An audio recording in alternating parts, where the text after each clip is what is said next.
Friends, इस video में हम लोग पीओए के बारे में बात करने वाले हैं। पीओए मतलब पावर ऑफ अटर्नी।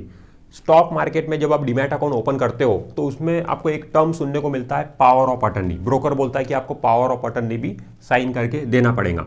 तो ये जो पावर ऑफ अटर्नी है, ये होती क्या है, इसका यूज क्या है स्टॉक मार्केट में, क्या इसे देना जरूरी है या फिर नहीं, ये सारी बातें इस वीडियो में हम लोग समझेंगे। देखिए फ्रेंड्स, होता कैसे है, अभी मान लो ये आप हो, ठीक है, ये यू, ठीक है, ये आप हो, आपने कोई शेयर खरीदा स्टॉक मार्केट से, ठीक है, आपने बाय किया। बाय करने के बाद में क्या होता है, वो शेयर आपके डीमैट अकाउंट में आएगा, ठीक है, ये आपका डीमैट अकाउंट है, आपके डीमैट अकाउंट में वो शेयर आ जाएगा, ठीक है, शेयर आपके डीमैट अकाउंट में आके क्रेडिट हो जाएगा, ठीक है। बाय के केस में ये हो गया। फिर ये जो शेयर आपके डीमैट अकाउंट में आया है, इसको आप जब बेचोगे, ठीक है, फिर मान लो आप इसको आप सोल्ड करोगे, ठीक है, ये जो शेयर है इसको आप सोल्ड करोगे। सोल्ड करने के बाद ये आपके डीमैट अकाउंट से क्या हो जाएगा, डेबिट हो जाएगा। आपके डीमैट अकाउंट से ये शेयर डेबिट हो जाएगा। जब आपने खरीदा तो ये शेयर आपके डीमैट अकाउंट में क्रेडिट हुआ, बराबर है, क्रेडिट हुआ। जब आप बेच रहे हो तो वो आपके डीमैट अकाउंट से डेबिट हो रहा है।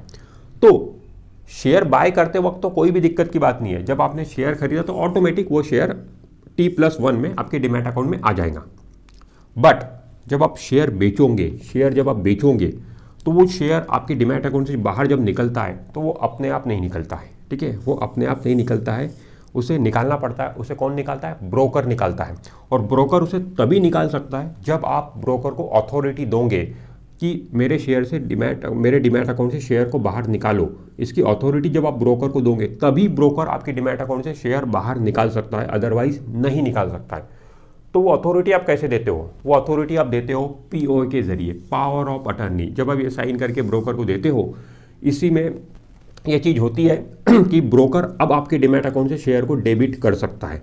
इसीलिए जिसने पीओए साइन करके दिया हुआ होता है उसे मतलब काफ़ी कन्वीनियंट हो जाता है। वो इजीली शेयर को बाय करने में तो कोई दिक्कत नहीं, इजीली शेयर को सेल कर सकता है। जब भी वो शेयर सेल करेगा ऑटोमेटिक उसके अकाउंट से शेयर डेबिट हो जाते हैं। हालांकि वो ऑटोमेटिक नहीं होते, उसका ब्रोकर डीमैट अकाउंट से शेयर को डेबिट करता है और आगे एक्सचेंज को देता है। तो इस तरीके का ट्रांजैक्शन होता है। तो कहने का मतलब ये है कि आपके डीमैट अकाउंट में शेयर तो आपके मर्जी के बिना भी आ सकते हैं। आपने खरीदा तो आपके डीमैट अकाउंट में शेयर आ गए, बट आपके डीमैट अकाउंट से शेयर आपके मर्जी के बिना नहीं निकल सकते हैं। आपको परमिशन देना पड़ेगा, मतलब ब्रोकर को अथॉरिटी देना पड़ेगा कि मेरे डीमैट अकाउंट से शेयर आप निकालो, और वो पावर ऑफ अटर्नी के जरिए, पीओए के जरिए आप देते हो। जिस तरीके से आपके बैंक अकाउंट में पैसे तो आपके मर्जी के बिना भी आ सकते हैं, ठीक है, कोई भी आपके बैंक अकाउंट में पैसे डाल सकता है, क्रेडिट कर सकता है, ठीक है, बट डेबिट तो आपकी मर्जी से ही होते हैं ना। जब आप पैसा किसी को पेमेंट दोगे बाय चेक के थ्रू या फिर ऑनलाइन ट्रांसफर करोगे तभी पैसा वहाँ से डेबिट होगा।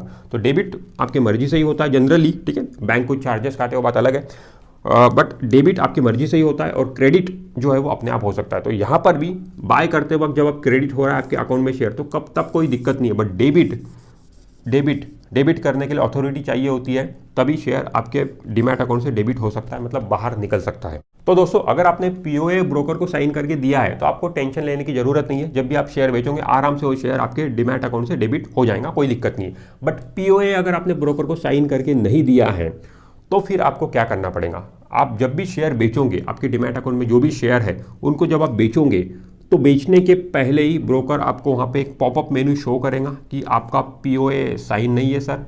आपको ईडीआईएस के थ्रू ईडीआईएस के थ्रू अथॉरिटी देना पड़ेगा ब्रोकर को कि मेरे डीमैट अकाउंट से आप शेयर निकाल सकते हो। ईडीआईएस क्या होता है, इलेक्ट्रॉनिक डिलीवरी इंस्ट्रक्शन स्लिप। पहले फिजिकल फॉर्मेट में होती है, फिजिकल डीआईएस होती थी, उसका यूज़ पहले ज़्यादा होता था, अभी काफ़ी कम हो गया। अभी ईडीआईएस के थ्रू काम हो जाता है। तो जब भी आप शेयर बेचने जाओगे, अगर आपका पीओए साइन नहीं है, जब भी आप शेयर बेचने जाओंगे ब्रोकर के टर्मिनल पे, तो पहले वहाँ पे पॉपअप मेनू आएगा ईडीआईएस, उसमें आपको क्या करना पड़ेगा, सीडीएसएल है या फिर एनएसडीएल जो भी है, सीडीएसएल में अगर आपका डीमैट अकाउंट है या फिर एनएसडीएल में भी हो सकता है, तो टीपिन, ठीक है, ओटीपी आएगा आपके मोबाइल पे, एक ओटीपी आएगा टीपिन के जरिए, ठीक है, एक टीपिन जनरेट होता है वहाँ पे।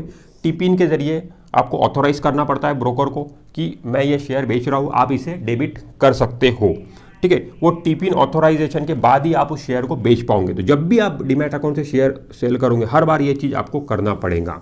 बिना इसके आप शेयर डीमैट अकाउंट से सेल नहीं कर पाओगे अगर आपने पीओए नहीं दिया है। तो ये चीज़ होती है, आज की तारीख में ईडीआईएस के थ्रू काम चल रहा है।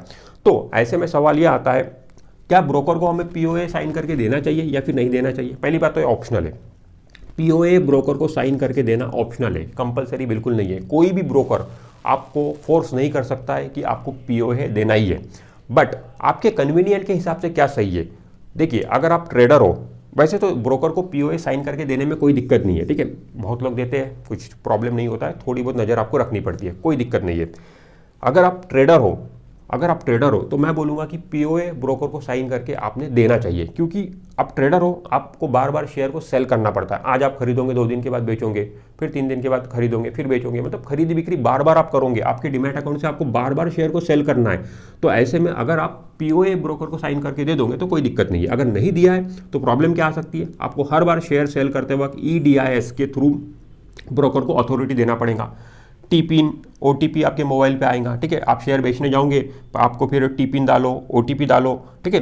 तो ऐसे में क्या हो सकता है कि काफ़ी दिक्कत आएंगी, आप शेयर का प्राइस उसमें बदल सकता है। जैसे आप स्क्रीन पे देख रहे हो 100 रुपीज़ अभी रेट चल रहा है, आपको शेयर बेचना है, आप बेचने गए, पॉपअप आ गया, EDIS करो, टी-पिन डालो, OTP आएगा मोबाइल नंबर, तो ऐसे में शेयर का भाव कम ज़्यादा हो सकता है। मान लो ये 99 ही हो गया, तो ऐसे में ट्रेडर को इससे फ़र्क पड़ेगा, ट्रेडर को डेफिनेटली फ़र्क पड़ेगा, क्योंकि ट्रेडर जो भाव देख रहा है स्क्रीन पे, वो भाव पे सौदे नहीं हो पाएंगे, तो ये दिक्कत हो सकती है। बट इन्वेस्टर को इससे कोई फ़र्क नहीं पड़ेगा। अभी इन्वेस्टर मतलब आज कोई बंदा शेयर खरीद रहा है, वो आज खरीदने के बाद में मतलब साल में मान लो 2-3 ही बार वो शेयर बेचता है, जनरली शेयर बेचता नहीं है, तो फिर उसने अगर पीओए साइन करके नहीं भी दिया है तो भी उसका काम चल जाएगा, वो EDIS के थ्रू शेयर को बेच सकता है, उसके लिए कोई फ़र्क नहीं पड़ेगा शेयर का भाव अगर 1-2 रुपये ऊपर नीचे भी हो गया, क्योंकि वो इन्वेस्टर है, वो 1-2 दिन के लिए शेयर नहीं खरीद रहा है, वो लंबे टाइम के लिए शेयर खरीद रहा है।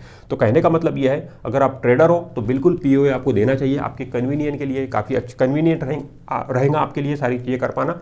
बट अगर आप इन्वेस्टर हो, साल में सिर्फ 2-3 ट्रांजेक्शन या आपके बहुत ही कम ट्रांजेक्शन आपके सेल वाले रहते हैं, सेल वाले, ठीक है, तो फिर आप पीओए नहीं दोगे तो भी आपका काम चल जाएगा। तो दोस्तों, फिजिकल DIS और EDIS इसमें क्या फ़र्क है, पहले देखिए, फिजिकल DIS अभी भी चल रहा है, ठीक है, फिजिकल DIS, ये जो फिजिकल DIS है, ठीक है, फिजिकल DIS ये चेक की तरह होती है, ठीक है, DIS चेक बुक, मतलब आपका जो बैंक होता है, बैंक अकाउंट, उसमें जो चेक होता है उसके तरह ये रहेंगी फिजिकल DIS।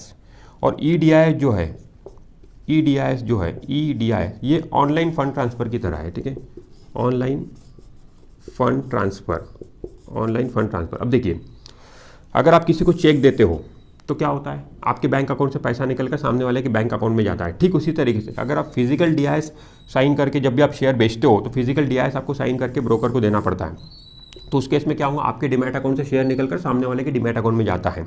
ये फिजिकल चेक की तरह ही काम हो रहा है। और ऑनलाइन फंड ट्रांसफ़र में क्या होता है कि आप ऑनलाइन ही एक अकाउंट से, मतलब खुद के अकाउंट से दूसरे के अकाउंट में फंड ट्रांसफ़र कर सकते हो। ठीक उसी तरीके से EDIS के थ्रू भी आप ऑनलाइन ही अपने डीमैट अकाउंट से दूसरे के डीमैट अकाउंट में शेयर को ट्रांसफ़र कर सकते हो, तो EDIS के थ्रू। तो ये होता है फिजिकल DIS और EDIS में फ़र्क, मतलब ये पूरी तरीके से ऑनलाइन है। इसमें एक चेकबुक की तरह एक स्लिप होती है, वो भरकर ब्रोकर को आपको देना पड़ता है। इसका यूज़ काफ़ी कम हो चुका है, फिजिकल DIS का यूज़ काफ़ी कम हो चुका है अभी EDIS के थ्रू काम होता है। तो दोस्तों, अगर आपने पीओए ब्रोकर को साइन करके दिया है तो आपको एक बात ध्यान रखना जरूरी है, जब भी आप शेयर बेचो तभी आपके डीमैट अकाउंट से शेयर डेबिट होना चाहिए। आप अपने डीमैट अकाउंट में नज़र रखो, ऐसा नहीं होना चाहिए कि आपने तो शेयर बेचा ही नहीं, आपने बेचा नहीं बट फिर भी आपके डीमैट अकाउंट से शेयर वो डेबिट हो गया। इस तरीके की चीज़ें नहीं होना चाहिए।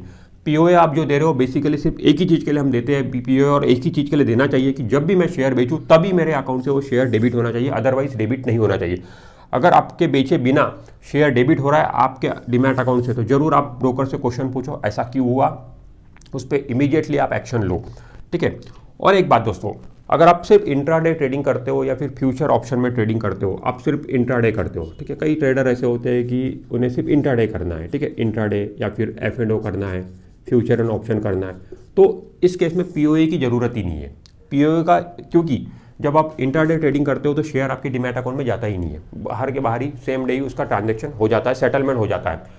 F&O में भी, फ्यूचर एंड ऑप्शन में भी शेयर आपके डीमैट अकाउंट में जाता नहीं है। जब शेयर ही आपके डीमैट अकाउंट में जाएगा नहीं तो आप डीमैट अकाउंट से शेयर बेचोगे कैसे, ठीक है।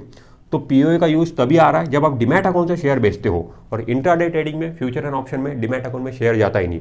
तो आप प्योरली सिर्फ इंट्राडे ट्रेडिंग करते हो या फिर फ्यूचर एंड ऑप्शंस करते हो तो उस केस में आप पीओए ब्रोकर को देने की जरूरत नहीं है, पीओए का वहां पे कोई यूज है ही नहीं। तो दोस्तों, पीओए ब्रोकर को साइन करके देने के पहले कुछ चीज़ों का आपको ध्यान रखना जरूरी है। बेसिकली 2 बातें आप जरूर ध्यान में दो कि जब आप पीओए जो दे रहे हो सिर्फ शेयर को डेबिट करने के लिए दे रहे हो, और वो भी कब डेबिट, जब आप शेयर बेचोगे तब। तो उसमें एक क्लॉज लिखा हुआ होना चाहिए कि मैं जब शेयर बेचूंगा तभी मेरे डीमैट अकाउंट से शेयर डेबिट होने चाहिए, अदरवाइज नहीं।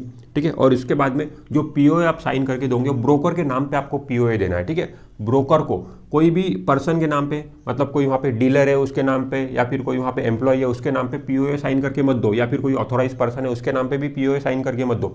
ब्रोकर जो है आपका प्रॉपर ब्रोकर, उसी के नाम पे पीओए, सेबी रजिस्टर्ड ब्रोकर, ठीक है, सेबी रजिस्टर्ड ब्रोकर के नाम से ही आप पीओए साइन करके दो, और जब आप शेयर बेचोगे तभी वो शेयर वहाँ से डेबिट होने चाहिए। ये क्लॉज उसमें होने चाहिए।